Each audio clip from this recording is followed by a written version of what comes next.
चलो दोस्तों, दो टोक हो जाए।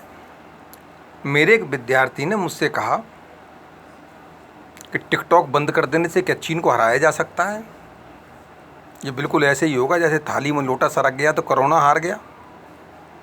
मेरा जवाब उस बच्चे के लिए और उस जैसे अनेकों के लिए, आप ध्यान से सुने।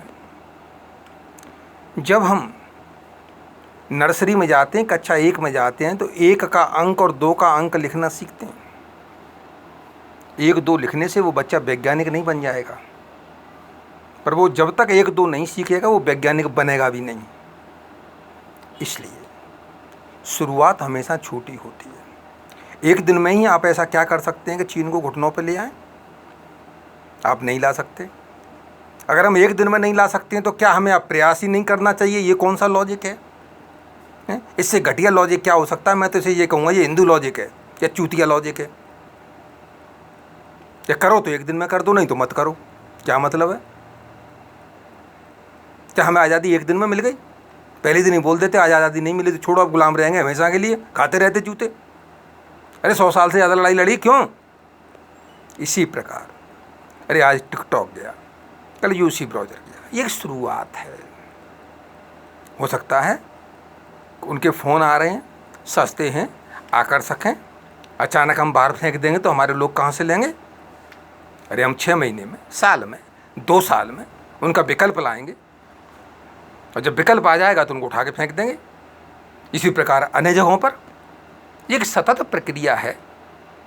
ऐसी चीज़ें जो हम चीन से खरीद रहे हैं और आज हम नहीं बना सकते तो क्या करें? मार दें अपने लोगों को? या तो विश्व में दूसरी जगह से मिले, या कोई मिलने में दिक्कत है।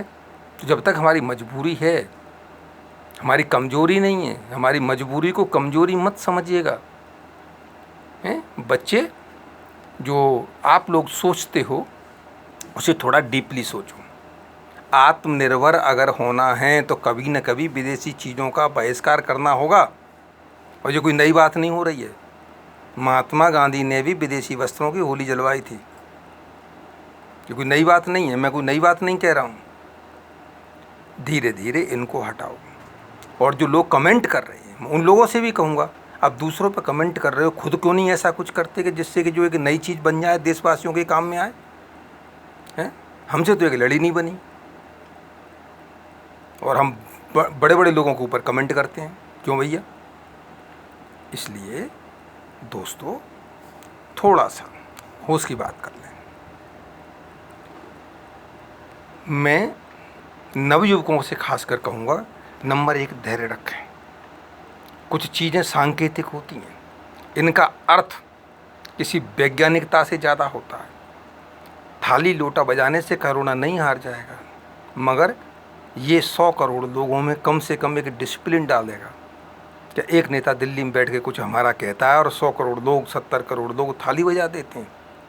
इससे बड़ा स्रोत हमारा ताकत का क्या हो? फौज को हम लेफ्ट राइट सावधान विश्राम सिखाते हैं। क्या सोच रहे हो उसका निशाना अच्छा हो जाएगा? युद्ध लड़ने के लिए निशाना चाहिए, दुश्मन को मारने के लिए अच्छे हथियार चाहिए, पर हम सिखा रहे हैं। एक जैसे बाल रखते हैं, एक जैसे कपड़े पहन रहे हैं। उसकी वजह सिर्फ ये है कि जिस दिन ज़रूरत पड़ेगी और हथियार तुम्हारा काम नहीं कर रहा होगा, उस वक्त ये सावधान विश्राम काम करती है। एक आदेश पर, अनजान आदमी के आदेश पर हजारों लोग लेफ्ट या राइट पैर ज़मीन पर पटकते हैं। इसकी ज़रूरत पड़ती है युद्ध के क्षेत्र में। एक कमांडर के एक आदेश पर, एक ही लक्ष्य पर 50,000 गोलियां बरसती हैं, तब वो लक्ष्य नष्ट होता है। बड़े लक्ष्य 2 गोलियों से नष्ट नहीं होते, उन्हें 50,000 गोलियां चाहिए। अब इकट्ठी 50,000 गोलियां आप कैसे दागेंगे? तो वहाँ जो लेफ़्ट राइट होती है वो काम देती है कि 1 2 3 फायर, एंड पता लगा कि 2 लाख गोलियाँ पहुँच गई, हमने लक्ष्य तोड़ दिया। अब समझ में आया? थाली लोटा एक मेंटल ट्रेनिंग थी। कृपया करके चीज़ों को समझिए। समझ में नहीं आती है तो अपने से बड़ों से, बराबर वालों से पूछ लीजिएगा। फिर भी आपको लगता है समझ में नहीं आ रही है, तो देश में बहुत ज़्यादा बुद्धिमान लोग बैठे हुए हैं। ये मोदी जी की उपज नहीं है कि थलिया लोटा बजा दो या टिकटॉक को बैन कर दो। अरे भैया मेरे एक एक मंत्री के नीचे 200-200 250-250 IAS अधिकारी बैठे हुए हैं। जब आप ये कह देते हैं कि फलाना आदमी चूतिया की तरह बात कर रहा है, बोलने से पहले आप सोच लीजिएगा कि आप उन 250 IAS अधिकारियों से ज़्यादा IQ रखते हैं या ज़्यादा योग्य हैं। वो सब बड़ा सोच समझ के ही राय देते हैं, उसी राय के ऊपर हमारी संसद और नेता लोग अमल करते हैं। 1% मुश्किल से इनका अपना नया होता है, वो जनता को ध्यान में रख करके विचार देते हैं।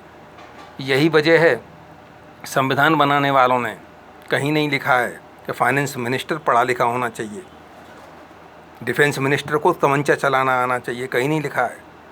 हमारे संविधान के अनुसार अंगूठा छाप जिसने कभी 100 की गड्डी नहीं गिनी है वो वित्त मंत्री हो सकता है, जिसने कभी तमंचा नहीं चलाया है वो रक्षा मंत्री हो सकता है, जिसने कभी घर में भी ढंग से घुटना नहीं पहना है वो राष्ट्रपति हो सकता है, क्योंकि ये पद मानक हैं।